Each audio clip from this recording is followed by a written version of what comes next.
重生回到极寒末日前20天，将地下防空洞打造成末日庇护所。上一世我因撞破了男友和好闺蜜的奸情，并揭穿他们想骗我钱谋我命的阴谋，被恼羞成怒的他们推出门外。没想到一场突如其来的大雪，将我活活冻死在门口。这一世我一定要让你们血债血还。打开我离开那天安装的监控，看着他一边和怀里的小美腻腻呼呼，一边深情脉脉地给我打电话。我忍着恶心，挤出夹子音问二蛋：“你爱我吗？”二蛋答得极顺口：“当然爱呀。”说完就在小美的脸上狠狠地亲了一口，然后道：“大宝贝，你听见了吗？老公在亲你哦。”话音一落，小美跟他无声地笑作一团。我淡淡道：“听见了，不过我咋觉得你其实是在亲一头猪？”他怀里的小美立刻跳了起来，一脸怒意的愈发作。二蛋赶紧竖起手指示意他别出声，边对我道：“傻丫头，不许说自己是猪。”我当然不是说我自己。哦，对了，你这2天见小美了没有？二蛋便有点紧张。没有啊，我见她干嘛啊？没见就好，他最近为给他哥哥还赌债，正到处借钱呢。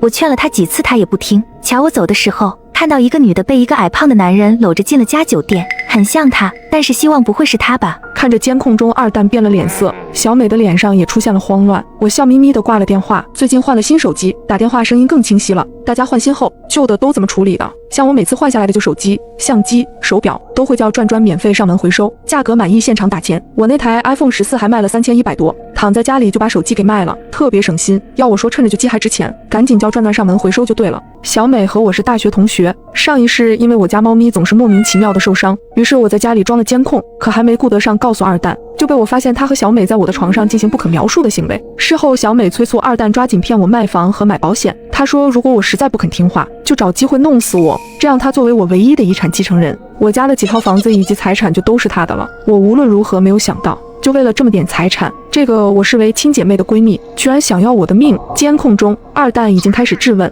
小美则赌咒发誓她绝对没有跟人去开房，并咬定是我污蔑她。我笑眯眯地看着监控中他们吵成一团，我更想知道当二蛋发现自己竟然欠下那么多贷款时，他是什么反应。关掉监控，我又租了5台商用冰柜回来，专门用来储存食物，等低温来临，那室外就是天然的冰库，那时候就算断电我也不怕。最后我又找人加固了门窗，其实我并不担心安全问题，我只是怕门窗被大雪和低温压级损坏，这样屋子就完了。做完这一切，距离低温来临只剩2天了，二蛋也终于发现他欠下大批贷款的事。他打来电话：“你是个贱女人，我的贷款到底是怎么回事？”我边懒洋洋说道：“什么贷款？我不知道呀。”你还想抵赖？二蛋怒不可遏：“江芝，你真可恶，竟然用我的身份信息贷款这么多钱，你还是不是人了？”我语气稍稍认真：“你是说前几天你转给我的那123万？”二蛋